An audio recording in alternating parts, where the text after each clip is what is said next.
Hello and welcome to our episode of FinTech Focus TV with me, Toby Babb. Today we're at the FIX EMEA Trading Conference and I'm here with the star of the show, Jonny Huntington. Jonny, how are you? Very great to see you, Toby. Thank you. Listen, thanks so much for coming on. I love the fact that you are, I've been doing this conference now for many, many years and speaking to some fantastic people. I love the fact this time they brought people from outside the industry in to be talking about it. You've got an amazing story to tell. Give us a brief snapshot of your story first and foremost, and then we'll talk about why that's important to the general FIX community and this theme of the change that we're seeing across the industry. No dramas. So I am, in a nutshell, former British Army officer turned sort of skiing idiot, flight polar explorer, that kind of thing. So last year, January, I was the first ever disabled person to ski solo and unsupported to the South Pole. And that's, I suppose, the only reason anyone would talk to me. So, yeah. And tell me a little bit about that journey for you. So this is just something which you decided, right, that's what I pin myself to. Is wake up in the morning and think, yeah. No, so I got injured about 11 and a half years ago, and that sort of ended my military career. Yeah. But from that point onwards, it was very much a case of, what do I want to do moving forwards? Where can I play to my strengths, which, as it turns out, is basically sort of long distance suffering. And who knew? Well, quite. Unfortunately for me, that's what I'm good at. But one of the things that I love about it, and it's why it's so great to be here, despite the fact I'm far too thick to understand what anyone here actually does. But I think there are loads of very, very interchangeable sort of takeaways from both the military and sort of high-performance sport environment that I find myself in now, which are, equally applicable to basically wherever in life you find yourself. Yeah. And one of the things which I love about interacting, particularly with the city, but the hedge funds actually very specifically, is that they are very, very good at quickly taking all of the best bits of high-performance sport, particularly around how do we get our people to operate really optimally, and integrating that into their own business models. So from my point of view, this is, despite being a relatively alien environment, it's not one where one feels like completely adrift. Of course, yeah, and I think that's so important. And then the fact that the FIX guys have brought you in to talk about that is a very obvious parallel to me. I think sometimes people look at it and say, right, okay, yeah, but that's in a different world, or that's a different thing. It transfers so obviously, in my opinion. Yeah. And I spoke to Jim beforehand, and the organisers of the conference. They wanted to bring it in here and talk about the people aspect.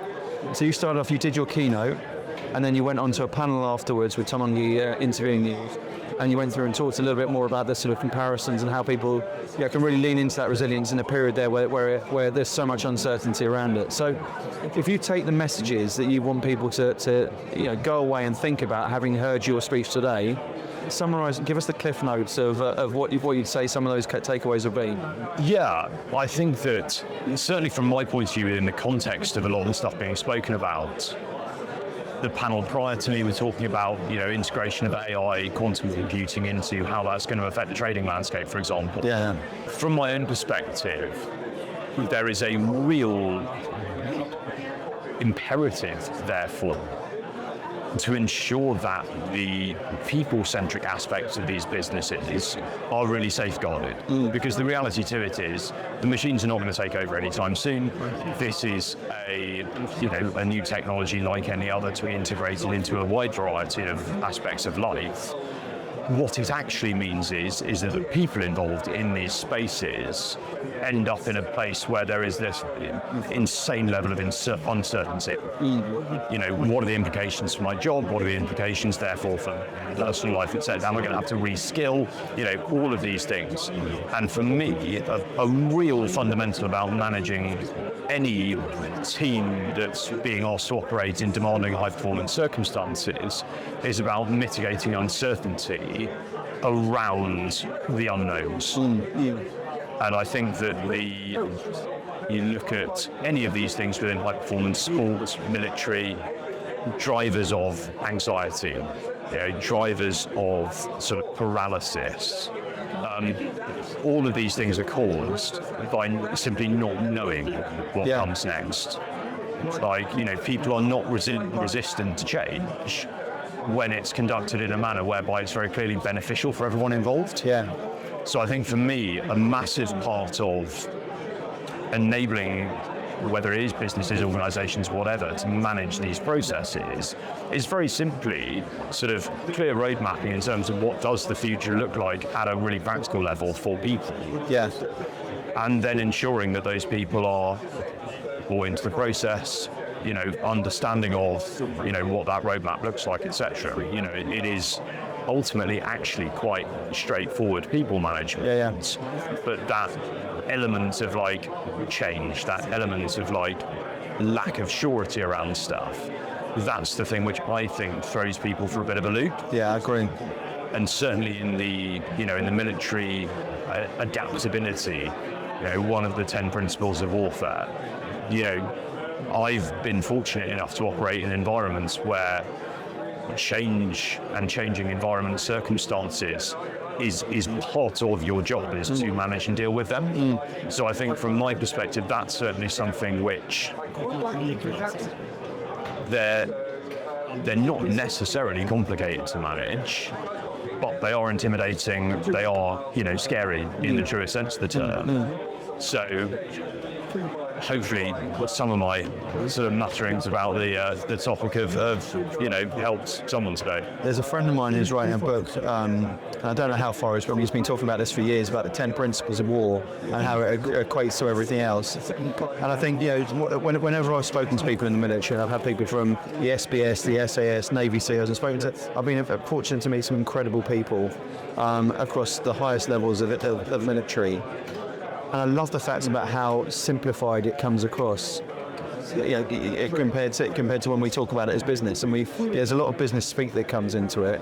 That actually, if you went back to the principles of the armed forces, you have that central tenement that seems to be about just rock solid communication and cascade of communication, and how that comes through to give people absolute certainty in what you're talking about. And I really take that from what you were going through. And we have that sort of thing. It's very difficult for people to talk about with the speed of change we're seeing in people's jobs. That creates fear. And if you talk about Maslow's hierarchy and all this sort of thing, there's a lot of fear going on through the industry. Yeah. But yet, when you have businesses there who are very clear about how they can work that and provide that stability and that security around it, it feels like quite a straightforward process, and the simplicity of it is sometimes the complexity. So I totally agree, and I think exactly like you've said, you root back to like Maslow's, security, exactly that thing, both in terms of physical security, financial security, but also like emotional and psychological security. Of course, yeah. Am I going into work unsure, uncertain? Yeah.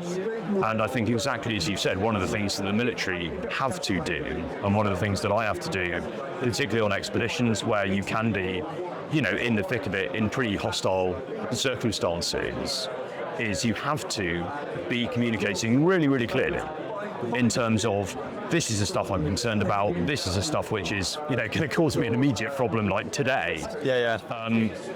If you're not communicating that stuff really, really clearly with your team, and equally they're not communicating back with you in terms of, this is where we see the potential threats, risks, etc., then the whole thing kind of slows down, falls apart to a certain extent.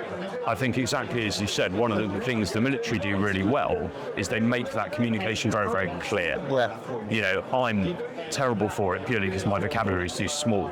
But as soon as I encounter complex language, waffly stuff, my gut instinct is to kind of say, okay, so, but what does that actually mean? Yeah. What are the practical implications of that? For me, for others, it is that very simple thing of, right, let's cut through the waffle and actually get to like the heart of the matter.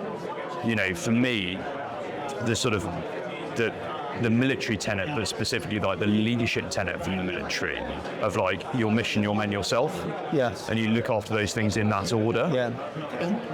If all of those things not only are well looked after, but are also really clear, and you have a very clear, this is what we're trying to do, this is the direction we're moving in.